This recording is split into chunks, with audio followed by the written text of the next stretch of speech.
आता थोडंसं पेट्रोलचा प्रॉब्लेम झाला आहे, आपण पेट्रोल टाकून घेऊ. आणि आता आपण एका ठिकाणी फिरायला चाललो आहे. तुम्हाला पुढं कळेलच कुठं चाललो आहे ते. तर आता आपण आहे गंगापूर रोडला. आणि गंगापूर रोडला जे नाशिकचे असलेल्यांना हा स्पॉट माहीतच असेल, रतनजी मिठाईवाले लेफ्ट साईडला आहे गंगापूरला जाताना. तिथून जात होतो तेव्हा उजव्या साईडला हा पेरूचा मळा दिसला. खरंच म्हणजे आधी ही वॉल नव्हती. आणि मग त्यानंतर हे पाम स्प्रिंगच्या इथं आलेलो आहोत आपण सुला रोडला. हा रोड सुलाला जाताना उजव्या साईडला पाम स्प्रिंग लागतं आणि डाव्या साईडला हे कानेटकर उद्यान लागतं. कानेटकर उद्यान पण छान आहे. उन्हाळ्यामध्ये लहान मुलांना आपण घेऊन येऊ शकतो. इथं खूप छान असं वातावरण आहे आतलं. आणि उजव्या साईडला ही खूप मोठी कंपनी झालेली आहे. एकदम मोठं शेड आहे. ते कसलं आहे अजून मी पण बघितलेलं नाही आहे. आणि इथं उजव्या साईडला हे द्राक्षाचे मळे आहेत.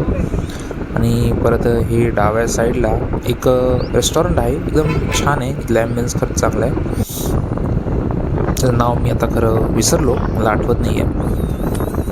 आणि मग इथून डाव्या साईडला जाताना हे आपल्याला लागले सुलाची बॉर्डर. इथून पूर्ण मोठं सुला आहे. इथं त्यांचं द्राक्षाचा बाग आहे.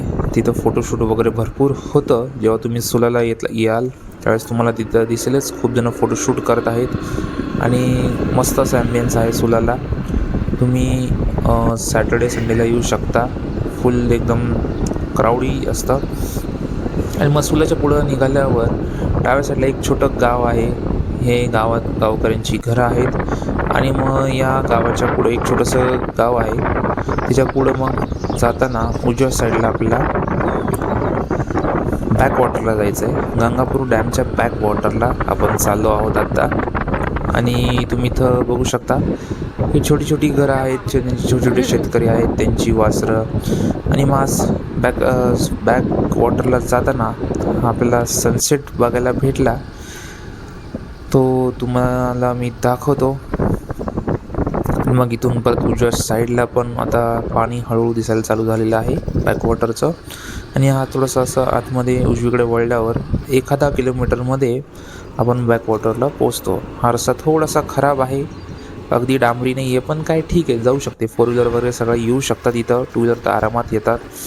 आणि मग इथं काही माणसांनी त्यांचे फार्म हाऊस बांधून ठेवलेले आहेत की जे विकेंडला किंवा महिन्यातून एकदा वगैरे येत असतील. आणि आता इथं एका ठिकाणी एक नवीन रेस्टॉरंट पण झालेलं आहे डाव्या बाजूला. आता आपण उजव्या साईडला बघतोय. आता हे बघा, संध्याकाळची वेळ आहे. ऑलमोस्ट 7 वाजले होते. आम्हाला पोचायला 7 वाजले. सनसेट ऑलरेडी झालेला आहे. तो सूर्य दिसतो तिकडं डोंगराच्या मागे. आम्हाला थोडासा पोचायला उशीर झाला, त्याच्यामुळे हा प्रॉब्लेम झाला. पण ठीक आहे, संध्याकाळी गेल्यावर एकदम शांत असं वातावरण. आणि इथं भरपूर 3-4 जणांचं इथं प्री वेडिंग, कोणाचं बेबी फोटोशूट असं काय चालू होतं इथं भरपूर ठिकाणी.